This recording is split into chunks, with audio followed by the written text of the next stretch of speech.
Bienvenidas y bienvenidos a Gente de Opiniones. Es un gusto, es un placer que usted esté en sintonía de nuestro canal ya en este fin de semana. Hoy es viernes 22 de septiembre de 2017 y tenemos una agradable visita. Esta noche nos acompaña el diputado Luis Morlote. Él es representante de Cuba en la Asamblea Parlamentaria Euro-Latinoamericana, Eurolat, que en estos días ha estado sesionando en El Salvador. Además es presidente del Grupo de Amistad con El Salvador y vicepresidente de la Unión de Escritores y Artistas de Cuba, UNEAC. Bienvenido, buenas noches, Luis. Buenas noches, muchas gracias por esta invitación que casi es el colofón de mi visita a El Salvador. Muy bien, antes de iniciar queremos por supuesto enviar nuestro abrazo solidario al pueblo y gobierno de México, que en este momento está pues tratando de ver cómo la situación ahí después de un terremoto, un sismo le llaman allá, de 7.1 grados, que va a iniciar la etapa más difícil, que es la etapa de la reconstrucción. Queremos enviar nuestro abrazo, nuestro saludo, nuestra fuerza también al grupo de rescate que salió el día de ayer a ese país hermano y por supuesto tender esta mano solidaria y que ojalá ya no sigan aumentando el número de víctimas. Bueno, Eurolat, como decíamos, sesionó en El Salvador. El diputado Morlote, es un poco raro el apellido acá, estuvo presente en esta sesión, que fue la 10ª sesión plenaria ordinaria de la Asamblea Parlamentaria Euro-Latinoamericana, institución parlamentaria de la Asociación Estratégica Birregional.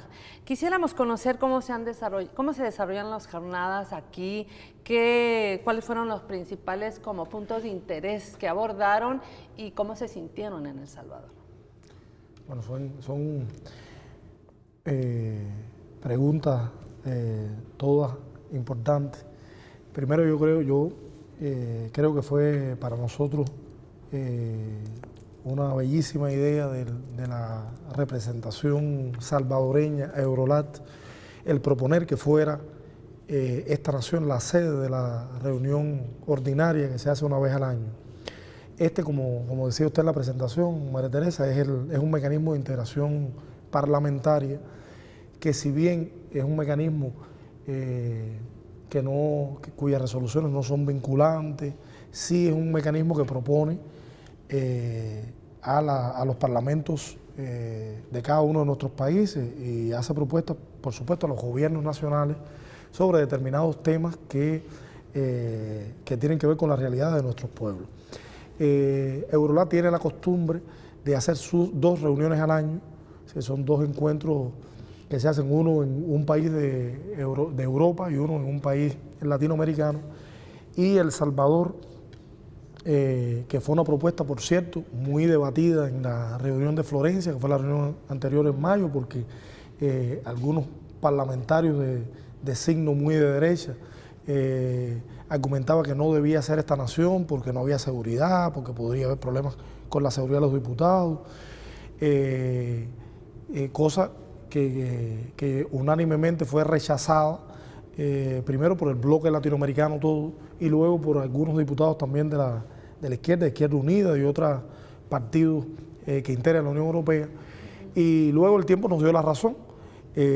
A mí me encantó ese momento de la asamblea, al final de la asamblea. ¿Esto fue en Florencia, Italia? ¿En qué mes? En mayo, hace poco. Okay. En mayo ahí estuvo debate si debía ser El Salvador. Y luego esta asamblea, ahora que concluyó ayer, concluyó con una ovación a las facilidades que había brindado El Salvador. Yo creo que en voz de los presidentes se dijeron cosas que son muy importantes, se dijeron que había sido el país que mejor había organizado y mejor había facilitado el trabajo de los diputados miembros de este bloque birregional. Por lo tanto, nosotros los cubanos, que siempre estuvimos seguros que tenía que ser El Salvador, y otros amigos también del continente que lo defendieron, nos sentimos felices de que haya sido así.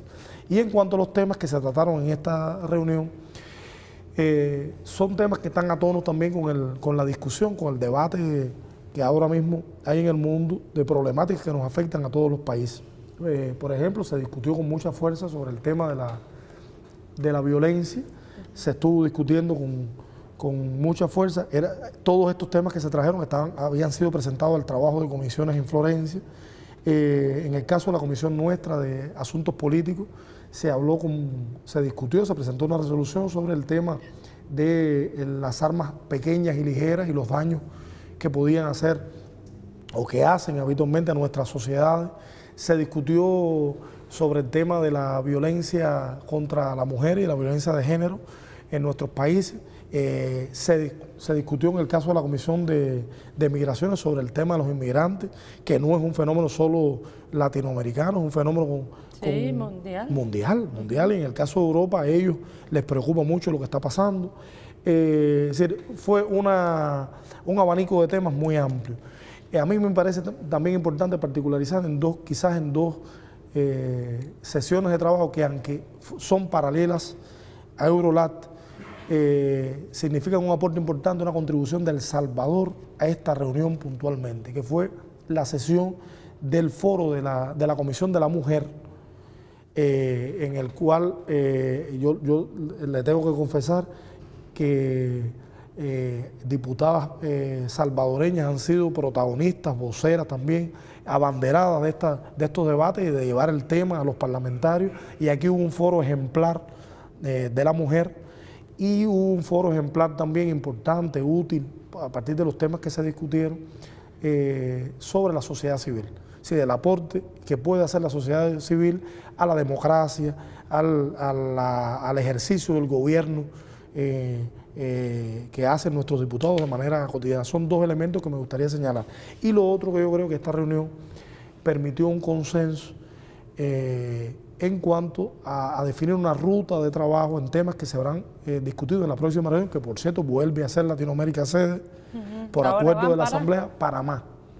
Del 3 al 6 de abril del próximo año es Panamá la sede de las comisiones, de trabajo de las comisiones, y ahí se van a discutir temas tan importantes como el cambio climático, a propuesta de los diputados, o como la corrupción y la financiación de grupos políticos y de partidos que luego aspiran a espacios en los parlamentos. Bueno, primero que nos da mucho gusto que se hayan sentido bien en El Salvador. El Salvador puede mostrar a Latinoamérica, Europa y el mundo entero que es un país que sabe tratar a sus visitantes, que además tomamos muy en serio el trabajo, sobre todo para pues las decisiones que tienen que tomar en el seno de los parlamentos, ¿no? Entonces, eso nos agrada, nos da gusto. Sabemos que también el copresidente de esta institución parlamentaria en su discurso mencionaba la prevalencia de los intereses nacionales, populares y democráticos ante los intereses del capital y en especial del capital financiero. Yo quisiera su análisis al respecto porque en este marco del trabajo regionales, en estos espacios, pues hablar de precisamente los intereses del pueblo, de la sociedad, sobre todo aquello que son otro tipo de intereses, ¿cómo lo analiza? ¿Cómo ve usted este fragmento, digamos, de la sesión solemne de Eurolat? Bueno, hay que decir que ese discurso del copresidente latinoamericano provocó luego de la reunión pública, sin abusar, sin hacer indiscreción, pero voy a decirle que provocó una sesión. En la primera sesión se discutieron muchos de los temas porque algunos de los parlamentarios que asistían a la reunión no se sintieron cómodos con algunas expresiones que se realizaron en el discurso. Igual que nosotros suscribimos la totalidad de los temas y muchos diputados del área nuestra y también de Europa apoyaron esos planteamientos. Yo creo que ese es un tema esencial en estos momentos porque tiene que ver sobre todo, yo creo que una entidad parlamentaria le toca hacer obligatoriamente le toca hacer representación del pueblo primero, no de los grupos y de los intereses financieros. Y ese es un tema en el cual hoy más está debate. La región tiene experiencias como los propios capitales financieros que salieron a raíz de los papeles de Panamá, y donde son temas muy dramáticos de nuestra realidad, pero también de la realidad europea. Por lo tanto, yo creo que le toca a un mecanismo parlamentario como Eurolat discutir estos temas. Claro. Discutirlo y además enfrentarlo a partir del consenso y a partir de... Por supuesto, un mecanismo como Eurolat es un mecanismo con una diversidad de signos políticos que usted comprenderá, claro, donde todo el mundo, aunque tratamos de llegar a mayorías a la hora de hacer votaciones, pero también hay intereses dentro de los parlamentarios que vienen y aunque en esta fue una reunión donde hubo una representación mayoritaria de los intereses populares, de defensa de los procesos revolucionarios, también hay expresiones que tienen que ver con la defensa de eso que combatimos, los procesos populares. Claro. Bueno, usted nos ha indicado ya que en Panamá van a abordar el tema de cambio climático y también este tema de corrupción, financiación de partidos, etcétera. Hablando de cambio climático, hablando de lo que acaba de ocurrir en México, que es el segundo terremoto en un lapso de tiempo muy corto, hablando del huracán María, del huracán Irma, del huracán José. Ustedes recientemente tuvieron el avatar, digamos, el huracán Irma, y quisiera que nos dijera cómo un país con tal bloqueo, un país pequeño, puede subsistir, puede dar ejemplo para todo lo que ahí pasó. Primero que nos hable cuáles fueron como las principales consecuencias de este huracán Irma en la isla caribeña y sobre todo en Cuba, y cómo hacen ustedes para tener el menor número de fallecidos. Mira, primero tengo que decirte, quizás te hago un poco de historia. En el año 1963 pasó un terrible huracán por Cuba que se conoce como el ciclón Flora, que dejó unos 2.000 muertos en el oriente del país, que fue la región donde azotó con más intensidad. Y en ese momento el comandante Fidel insistió en que había que prepararse para enfrentar los fenómenos naturales que iban a ser cada vez más sistemáticos, y en eso no le faltó razón. En el caso del Caribe, esta es una temporada, según los meteorólogos cubanos y los de la región, es una temporada muy activa en el tema de los huracanes, que está directamente proporcional, como usted decía, al tema del cambio climático. Claro. Pero en menos de una semana que hayan ocurrido 2 huracanes categoría 5, es decir, el máximo categoría, con esa intensidad y con esa violencia natural, es la demostración de que verdaderamente hay un cambio en el clima y que tienen que nuestros países prepararse para eso. Las islas del Caribe, como es lógico, son las más vulnerables. Hoy, con el propio huracán María, uno está viendo en Puerto Rico, es terrible. Terrible la desolación en Puerto Rico, terrible lo que ha pasado en Antigua y Barbuda, en Dominica, en lugares donde verdaderamente la afectación. Y en Cuba, el huracán Irma dejó muy graves afectaciones. Nosotros, por ponerte un ejemplo, a partir de esa indicación de Fidel, de esa idea de Fidel de crear un sistema de prevención que nosotros llamamos defensa civil, que comienza a emitir boletines de muy temprano, eso permitió que en este caso específico se pudieran evacuar más de 1.300.000 personas que fueron desplazadas de los lugares de sus casas, tratando de preservar la vida, que es lo más importante, como usted dice. ¿Sí? Nada tiene sentido cuando se pierde la vida. El huracán tuvo en esta ocasión tuvo una característica, que fue que no fue un huracán que afectó a una provincia como pasó el año pasado o el antes pasado, que estuvo solo en determinada región del país. Fue un huracán que entró por el oriente, por Camagüey, y salió por el occidente del país, muy cerca de La Habana, Matanzas, y fue un huracán que afectó toda la costa norte, donde nosotros tenemos una gran densidad poblacional, donde se encuentra, por ejemplo, toda la infraestructura turística del país, que es el primer renglón del país hoy, donde se encuentra toda la infraestructura eléctrica, donde están las termoeléctricas del país. Nosotros llegamos a la generación cero, a no tener corriente en todo el país, incluso en las zonas donde no se había afectado. Y si hoy se pudieron reducir al mínimo los daños humanos y materiales, tiene que ver con esa preparación del pueblo, con esa manera en que la gente se evacúa y responde a la defensa civil, con esa manera en que se pudo proyectar también la información al pueblo, la organización del pueblo. Hoy nosotros, inmediatamente después de haber pasado el huracán, que hoy las pérdidas son cuantiosas y además en materia, por ejemplo, de vivienda, hay una gran afectación. Yo soy de una región, yo soy de Villa Clara, una de las provincias muy afectadas, y hay lugares donde perdimos el 80% del fondo habitacional, el 90% del fondo habitacional. Por ejemplo, para hablarte del sector de la cultura donde yo trabajo, hay contabilizados hoy 289 instituciones de la cultura destruidas total o parcialmente, daños patrimoniales, daños a colecciones que se minimizaron a partir de la preparación, pero que hoy son daños sensibles para un país que, como usted dice, tiene una economía golpeada por el bloqueo, tiene afectación. Nosotros venimos además, no se puede hablar solo del huracán, a partir de una de las afectaciones del cambio climático, veníamos de una tremenda sequía.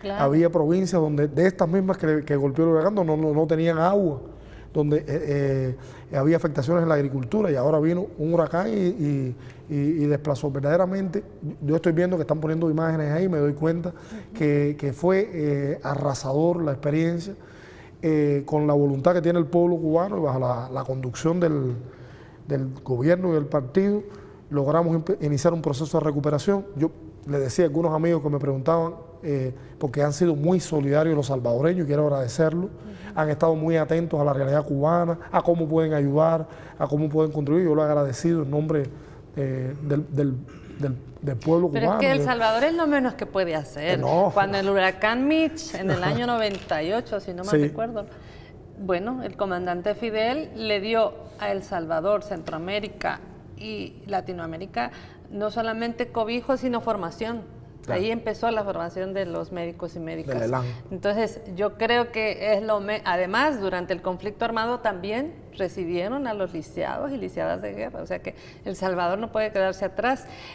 Vamos a hacer un corte, y al regresar yo quisiera que nos dijera estas muestras de solidaridad que Cuba ha tenido ante este, pues, desastre, digamos, ante estos fenómenos naturales que lamentablemente cada vez la humanidad los precipita, porque no cuidamos a la madre tierra, no cuidamos la naturaleza, y ahorita nos está pasando factura. Esto va a ser al regresar, no nos cambie.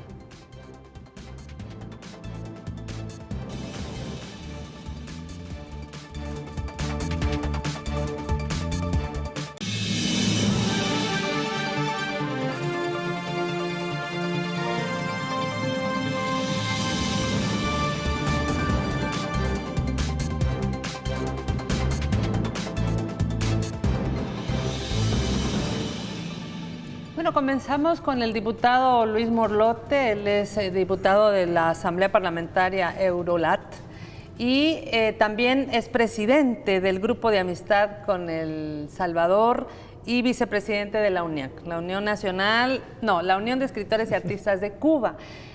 Conversábamos en el primer bloque sobre este devastador huracán Irma que golpeó la isla caribeña, y estamos queriendo que nos diga cómo se recupera y cuál es la solidaridad que ha tenido Cuba para poder restablecer, digamos, de la mejor manera el desastre ocasionado por este fenómeno natural. Gracias, María Teresa.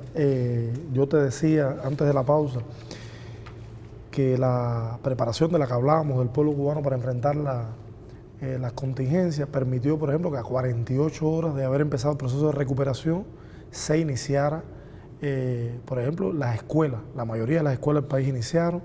Ahí, en los lugares donde fueron muy afectadas, se buscó lugares donde dar las clases. Los niños se reincorporaron, la universidad paulatinamente se comenzó a recuperar también. Y toda la sociedad, ahí se tomó una decisión, yo creo que muy importante, se tomó la decisión del presidente Raúl de llamar a crear un grupo de brigadas mixtas donde empezaran a trabajar ciudadanos de todas las profesiones en tratar de restablecer las comunidades, los barrios, las ciudades, porque como la afectación, por ejemplo, eléctrica fue tan grande, había que trabajar intensamente para que luego los linieros vinieran y pudieran, especializados como están en el tema de la electricidad, poder conectar más fácil la electricidad, o en el caso de lo telefónico, en el caso del arreglo también de las viviendas, de las instituciones. Pero uno de los signos que ha acompañado esta catástrofe, este desastre, como decía, ha sido la solidaridad internacional. Hay que decir que no había pasado, o sea, el ciclón todavía no había salido del país y ya había un grupo de naciones que estaban manifestando su solidaridad. Primero, llamando la atención a la comunidad internacional de los daños de este fenómeno natural, pero también preguntando a Cuba qué hacía falta. Y empezó por las islas del Caribe, la propia República Dominicana, Venezuela, el propio El Salvador, Nicaragua, fueron países que tuvieron, pero ya ha llegado todo el mundo de Rusia, de China, ayuda solidaria, a veces con recursos, a veces con financiamiento, a veces con lo que menos uno le puede parecer, pero cuando la gente está afectada, ustedes lo conocen bien, me hablabas del Mish, y lo conocen también, y ahora lo están viviendo también los mexicanos en este drama terrible de que cualquier cosa es una ayuda. Agua, latas, colchonetas, cualquier cosa. Exactamente, ahí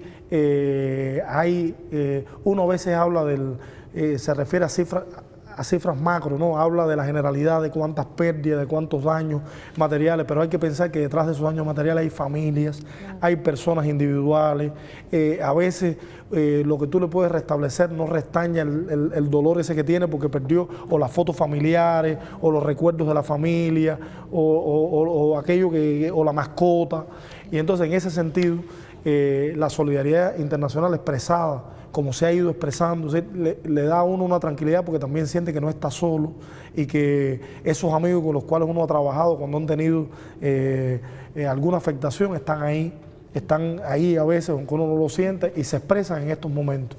Yo quiero agradecer eso y quiero agradecer las muestras de cariño de los salvadoreños y las preguntas. Ayer yo estaba en la Radio Nacional y llamaban, abrían los teléfonos y llamaban una cantidad a decir eso que usted decía, agradecer la ayuda de Cuba en un momento, que su hijo estudió en la ELAN, y entonces la gente es tan agradecida que yo siento que por lo menos El Salvador es una prolongación del pueblo cubano, uno lo siente así. Y amor con amor se paga. Ah, exactamente. Bueno, me imagino que también en el seno de Eurolat, precisamente el que el próximo año en Panamá se vea el tema de cambio climático, supongo que definieron que es urgente que haya políticas realmente de cuidado al medio ambiente. ¿Alguna línea al respecto se habló esta vez? Bueno, Eurolat trabaja, como le explicaba, a partir de un grupo de comisiones que trabajan durante todo el primer semestre del año y luego de las asambleas ordinarias. En la proposición de temas, incluso se hace una propuesta de diputados que les interesa trabajar sobre el tema y luego hacer un aporte que en la primera reunión del año 18 se le hacen propuestas, observaciones, se lleva las posturas de cada uno de los parlamentos latinoamericanos. Ahí yo creo que hay un consenso que se evidenció a la hora de aprobar el tema. Se evidenció primero el consenso de que es un tema de urgencia, como decía, de que es un tema además que está transitando en un momento en el que países como Estados Unidos han abandonado el Acuerdo de París, en un momento en que no hay una conciencia por los países más poderosos de que es urgente. Hay por ahí hasta quienes dicen que ese es un invento de alguna nación y no una realidad que está pasando, y tratan de cerrar de hacer oídos sordos y cerrar los ojos ante esa realidad. El que Eurolat lo haya propuesto dentro de porque además cuando se decide un tema hay una cantidad de propuestas previas. Cuando una comisión lleva un tema hay una cantidad de contrapropuestas, y que haya quedado ese tema por unanimidad es la demostración de que yo creo que por lo menos en el ambiente parlamentario hay una preocupación con el tema. Y eso va a llevar, por supuesto, a que salga una ruta de trabajo en Panamá y que luego en la reunión de septiembre, que debe ser en Viena, se pueda hacer una resolución que se puede enviar al resto de los parlamentos. Muy bien. Vamos a cambiar a la sesión de este día. Hoy, en el seno de la Asamblea General de Naciones Unidas, durante la 72, fue la 72 asamblea que se realiza en Nueva York, el canciller cubano Bruno Rodríguez, entre otros temas, hablaba del bloqueo contra el bloqueo económico contra Cuba, el bloqueo pues, comercial financiero impuesto por Estados Unidos desde hace más de medio siglo. Quisiéramos presentar a continuación parte de estas declaraciones. El gobierno estadounidense ha decidido endurecer el bloqueo económico, comercial y financiero, imponiendo nuevos obstáculos a las limitadas posibilidades que tenía su empresariado para comerciar e invertir en Cuba y restricciones adicionales a sus ciudadanos para viajar a nuestro país. Esas decisiones ignoran el apoyo de amplios sectores estadounidenses, incluyendo la mayoría de la emigración cubana, al levantamiento del bloqueo y la normalización de las relaciones. Satisfacen solo los intereses de un grupo de origen cubano del sur de Florida, cada vez más aislado y minoritario, que insiste en dañar a Cuba y a nuestro pueblo por haber elegido defender a cualquier precio el derecho a ser libre, independiente y soberano. Reiteramos hoy la denuncia a las medidas de endurecimiento del bloqueo y reafirmamos que cualquier estrategia que pretenda destruir a la revolución cubana fracasará. Bueno, está claro el llamado del canciller cubano. Pensábamos que íbamos para adelante, sin embargo, pues hemos escuchado, hemos visto la reciente política del presidente actual Donald Trump, donde ha pues deshecho prácticamente acuerdos que ya se habían encaminado con el anterior presidente Barack Obama, y el propio canciller ahora dice, ¿verdad?, cómo poder hacer. Bruno Rodríguez, ministro de Relaciones Exteriores de Cuba, dice, no podemos seguir en esta tónica, no. Son otros tiempos, son otras correlaciones. ¿Cómo analizas esta presión, esta insistencia por presionar a Cuba a través de sanciones? Es casi insólito que en el mismo lugar de la Asamblea General de Naciones Unidas, donde cada octubre se ha ido año tras año aprobando una resolución casi unánime contra el bloqueo, que el año pasado, que el año 16, llegó a ser casi por unanimidad, excepto, no tuvo voto en contra, se abstuvo Estados Unidos e Israel. Y como en ese mismo lugar, en el primer discurso del presidente norteamericano ante ese organismo multilateral, anuncia que va a recrudecer el bloqueo contra Cuba. Es una cosa casi insólita, verdaderamente que contrasentido. Es un contrasentido, como dice, eso no lo esperaba. Yo creo que la mayoría de la comunidad internacional ya había señales de eso, porque en los grupos que Bruno, el canciller, ahora denunciaba, de presión cubanoamericanos de la Florida, habían hecho un acto hace unos meses y habían invitado al presidente norteamericano, y ahí había expresado su intención de deshacer los acuerdos y de tratar de obstaculizar la normalización de relaciones. Verdaderamente eso es algo que no comparte la propia Asamblea General. Cada uno muchos de los presidentes, de los representantes de los países que hablaron después. Yo recuerdo el discurso de Evo Morales, el presidente de Bolivia, sí, o recuerdo el de Salvador Sánchez Serén. Fueron expresión de condena a esa decisión del presidente norteamericano, que no hace otra cosa que aislar al gobierno de los Estados Unidos de la comunidad internacional. Porque en los propios ejemplos que ahora Bruno ponía en el fragmento que ustedes transmitían, se ve, es una política que no solo castiga al pueblo cubano por el derecho de pensar diferente o de tener un sistema social diferente o de pretender construir un país diferente, sino que también castiga a sus propios ciudadanos. O sea, los ciudadanos norteamericanos no pueden visitar Cuba como turistas. Hay un grupo de categorías que el propio presidente norteamericano ha dicho que va a restringir, en el cual no les permite a los ciudadanos norteamericanos gozar de la libertad de poder visitar Cuba, pero no permite, por ejemplo, hacer transacciones financieras desde terceros países Ahora mismo, para estar en actualidad, que sé que este es un programa en contexto, que pone los análisis en contexto. Ahora mismo, por ejemplo, hay un banco holandés, se abrió una cuenta de ingresos de apoyo al huracán a partir de la insistencia de un grupo de amigos del mundo, y se abrió una cuenta, y hay un banco holandés que acaba de no aceptar fondos de un donante para la recuperación de Cuba porque teme a ser sancionado por la política de bloqueo norteamericana. Sí. Esa es una afectación concreta que está pasando en este momento de daño, de afectación del país. Y es una política irracional que solo se puede vencer yo creo que, como lo hemos hecho hasta ahora. Yo soy hijo del bloqueo, casi el 80% de la población cubana nació con la isla bloqueada, con el país bloqueado, y como dice, pasan ya 5 décadas de la instauración del bloqueo.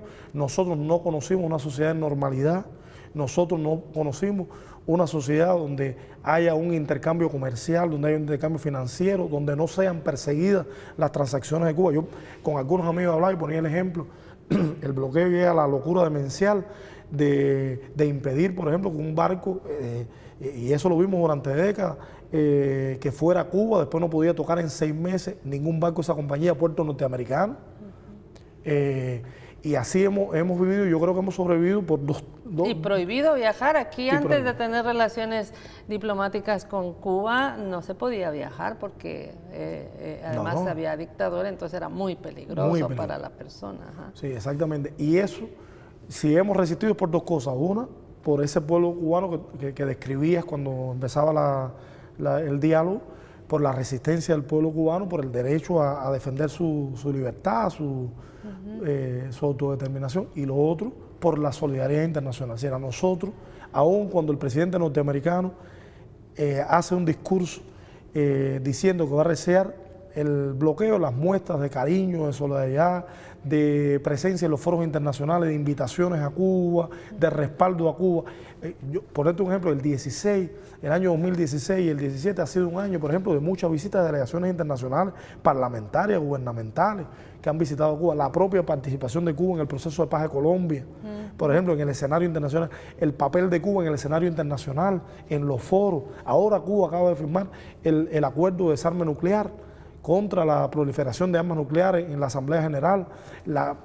Yo he visto, por ejemplo, por los medios, la cantidad, ustedes también lo han dado en los informativos, la cantidad de encuentros que ha sostenido el canciller y que han sostenido las autoridades cubanas con delegaciones, los acuerdos económicos que se están haciendo, el propio proceso que se está siguiendo con la Unión Europea del acuerdo Unión Europea-Cuba, que en un momento y por la propia presión norteamericana y por la insistencia de algunos gobiernos europeos, casi se llegaron a hacer nulas las relaciones del bloque europeo. Hoy se está trabajando en ese acuerdo, hoy ya hay resultados. Eso demuestra que el aislamiento de Cuba cada vez es menor en la arena internacional. Durante su intervención en el seno de Naciones Unidas también el ministro de Relaciones Exteriores, Bruno Rodríguez, rechazó la manipulación del tema de derechos humanos, ¿verdad? Porque se habla de que Cuba viola los derechos humanos, etcétera, y bueno, el mismo presidente Trump lo ha reiterado. ¿Cómo analizas estas falsas acusaciones contra este país tan solidario? Tus valoraciones sobre el tema también de violación de derechos humanos en los mismos Estados Unidos con la cantidad de migrantes que existen, por ejemplo. Hagamos un parangón. Además, ese fue tema a mí me gustó mucho el discurso del presidente Sánchez Serén, porque uno de los temas que tocó fue el tema de la migración y la necesidad del respeto a los grupos que están hoy que viven dentro de los Estados Unidos y que son parte de nuestros pueblos también. Mira, ese es un tema de larga data, sobre todo mediáticamente y también de enfrentamiento entre Cuba y Estados Unidos. Yo te voy a poner un ejemplo con las conversaciones, cuando empezaron las conversaciones de esto que la prensa internacional metafóricamente llamó el deshielo. Uno de los temas fue el tema de derechos humanos. Y Cuba dijo, ese es un tema que a nosotros nos interesa conversar, pero nos interesa conversar bilateralmente a partir de la realidad de nuestros dos países. No es en Cuba donde no haya niños que no vayan a la escuela, no es en Cuba donde la gente no participa de manera mayoritaria. Hay que ver las cifras de elección del presidente Trump. Popularmente no fue el más votado y es el presidente hoy de los Estados Unidos. Hay que ver en el tema de la educación, de la salud, de los servicios, de los derechos de los cubanos, cómo ha sido, cómo es hoy. Hay que compararlo con los estándares en los Estados Unidos, que es una nación que se precia de ser vigilante de esos temas a nivel internacional. Por ejemplo, en el tema, nosotros tenemos, como toda sociedad, tenemos problemas también de racismo, de discriminación, no institucional, pero sí a partir de y ese es un tema que se ha combatido mucho en Cuba, es un tema, la igualdad de la mujer, la igualdad. Todavía hoy en Estados Unidos hay lugares, hay estados donde la mujer gana diferente por ser mujer a lo que gana el hombre, y eso a veces, esos son derechos humanos también. Claro. Y son derechos humanos esenciales, el derecho al trabajo, el derecho al retiro, el derecho a un salario digno. Son temas en los cuales nosotros hemos insistido. Nosotros, esa es una discusión que no hemos evitado, claro. Es una discusión que no lo hemos evitado ni con el bloque europeo, que también es crítico, que es uno de los temas que tiene de agenda, y es un tema que no hemos evitado tampoco con los Estados Unidos. Y es un tema que le hemos invitado. O sea, no creo que haya una población penal en otro lugar como en Cuba que goce de las garantías que goza en Cuba, ni las garantías procesales en temas constitucionales, en temas jurídicos, que son temas en los cuales...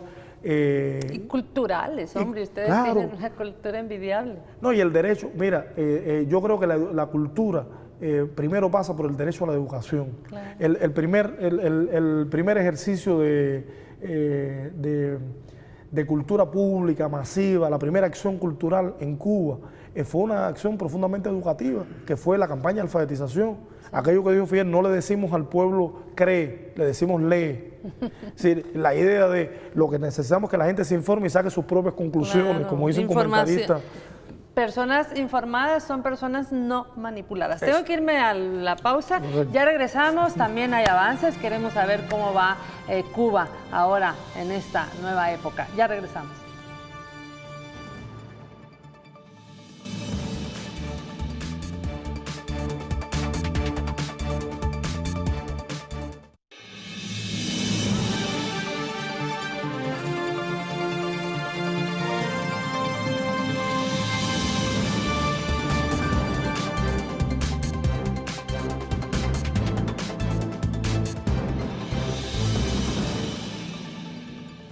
Bueno, y pese al bloqueo económico, financiero por parte de Estados Unidos, sabemos que la revolución cubana avanza, sabemos que hay avances sociales, culturales y políticos en Cuba. Quisiéramos que nos dijera, diputado, cómo avanza este proceso de actualización del modelo económico de Cuba, cuáles son los desafíos, por dónde están ahora la situación.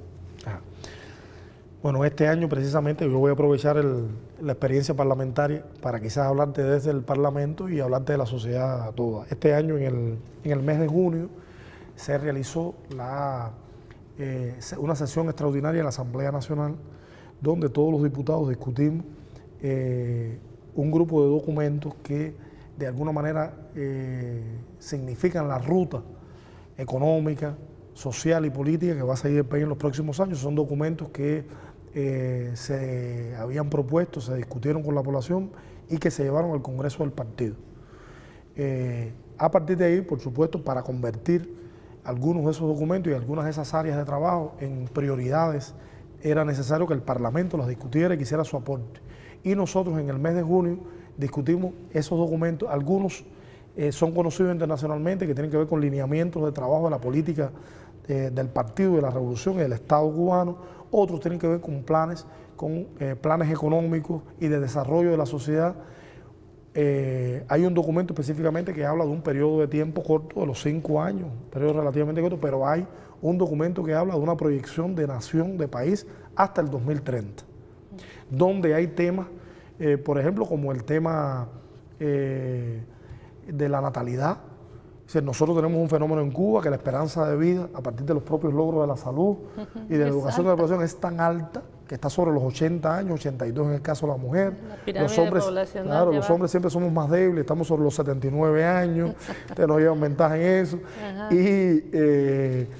Y hoy tenemos una realidad, luego del 2025, que está casi a la vuelta de Dios, si el cambio climático nos deja de los años, va a ser mayor, empieza a invertirse la pirámide y más los que se retiran, la población que goza del retiro, que la fuerza laboral en edad, o sea, la población en edad laboral. Y eso población económicamente activa. Activa, exactamente. Entonces, eso lleva a que tiene que haber un programa. Por ejemplo, hablábamos del cambio climático. Uno de los temas que discutimos en esos documentos es de qué manera Cuba se tiene que preparar para el cambio climático. Nosotros tenemos zonas que ya están estudiadas que van a desaparecer en unos años porque el mar está, por el calentamiento, el propio calentamiento global, como el mar está subiendo, y acabamos de aprobar en la Asamblea, en esos propios documentos está una tarea que le hemos llamado Tarea Vida, que está encabezada por el SIGMA, por el Ministerio de Ciencia, Tecnología y Medio Ambiente, de qué hay que hacer. Hay que mudar algunas comunidades de zonas que van a ser afectadas hacia el interior. Hay que empezar por el tema de la educación, eso hay que enseñarlo desde las escuelas, de las afectaciones al medio ambiente, porque tú no puedes llegar a una comunidad e intervenirla sin el apoyo popular. Claro. Hay generaciones que han estado viviendo, que son pescadores, que están y eso hay que convencerlos, dialogar con ellos de cómo va a ser afectada. La gente no lo ve de manera inmediata. La gente ve el huracán, el ciclón, pero hasta que no le pasa no entiende que es verdaderamente un peligro. Y te ponía el ejemplo porque es un programa tan amplio de vida de la sociedad. Ahí, por ejemplo, se discutió con mucha fuerza el tema del cuentapropismo, de los negocios particulares que se han ido y privados, que se han ido abriendo en el país. Se hizo un chequeo incluso de cómo está marchando esa economía que hoy no es estatal. Y que tiene servicios tan importantes como los servicios gastronómicos, como servicios, peluquerías, barberías o como el propio transporte, que hay experiencia y cómo el país tiene que seguir abriendo esos espacios hacia la iniciativa privada, hacia la iniciativa que acompañe también las políticas del país. Y en esa propia asamblea discutimos todos esos temas que tienen que ver necesariamente con el país que los cubanos queremos construir. Un país que tiene que seguir siendo inclusivo, participativo, pero tiene que ser más democrático, que tiene que ser una expresión también de la diversidad popular y social que es Cuba. Estamos en un momento donde ese proceso está acompañándose a la vida diaria, como es lógico. Ahora el huracán, que no va a significar un retroceso en ese proceso, pero sí lleva a que un grupo de recursos, de planes que tenía la economía, se tiene que destinar a la recuperación, a las afectaciones. Nosotros estamos ahora mismo, para actualizar un poquito, estamos ahora mismo, casi igual que ustedes, abocados a un proceso eleccionario en el país. Tenemos, ya comenzaron las asambleas de rendición de cuentas para la elección de los delegados de las circunscripciones, de los barrios, de las comunidades nuestras. Es un proceso que vamos a tener las elecciones el 26 de noviembre. ¿Ya pronto? Ya pronto, eran el 22 de octubre y por las afectaciones hubo que transferirlo un mes, pero vamos a tener las elecciones de los delegados que es un importante papel porque dirigen la comunidad, trabajan en la comunidad por un periodo de 2 años y medio. Y luego vamos a tener a comienzos del próximo año las elecciones generales. Estas son las parciales, las generales, donde se eligen a los diputados y a los delegados provinciales en todo el país, que constituyen esas asambleas de gobierno provinciales que constituyen el Parlamento, y en ese propio febrero son las elecciones. Los delegados provinciales vendrían siendo aquí como los alcaldes, ¿no? Exactamente, como los alcaldes, y se constituye una asamblea que elige a su presidente provincial, que es el alcalde, correcto, del territorio. Y tenemos además, eso termina ese proceso termina el 24 de febrero con la constitución de la nueva legislatura de la Asamblea Nacional, que sería la 9ª legislatura, donde elige, por supuesto, la dirección de la Asamblea, su presidente, su vicepresidente, su secretario, y los diputados se elige, por supuesto, todo el Consejo de Estado del país. Interesante el proceso que ustedes tienen ahora y grandes desafíos y apuestas, ¿no?, al futuro que no es fácil. Y en ese marco yo quisiera que me diera brevemente un análisis de la situación regional, de cómo los procesos democráticos en la región de repente se ven con tropiezos y a veces hasta con retrocesos. Hay fuerzas que, bueno, lo que ha pasado en Argentina, en Brasil, en Honduras, ahora mismo en Guatemala. Si me diera una opinión al respecto. Sí, no, indiscutiblemente cuando uno mira lo que era la región al comienzo del siglo y cómo se fueron articulando movimientos, los movimientos progresistas en función de tratar de materializar los reclamos sociales y populares, y uno evalúa, analiza el actual momento que estamos viviendo. Usted lo ejemplificaba perfectamente. Nosotros, por ejemplo, en Colorado fue un espacio de denuncia a procesos antidemocráticos, como yo recordaba que los argentinos trajeron con mucha fuerza el tema, siguen discutiendo el tema de Milagro Sala, o la desaparición forzada de Maldonado, de Santiago Maldonado, que son ejemplos que es como una vuelta a las dictaduras, es como una vuelta a ese periodo oscuro que no quisiéramos volver los latinoamericanos, y verdaderamente ese logro de la Constitución de la CELAC, o el concebir a América Latina como una zona de paz, hoy está en peligro. Es un tema, yo creo que tenemos que no solo los parlamentarios, los hombres y mujeres de buena voluntad de la región, tenemos... La ofensiva contra Venezuela. Tenemos que la ofensiva contra Venezuela es terrible. Es una ofensiva que está orquestada no solo por los centros de poder, no solo por el imperialismo, también por los medios de comunicación.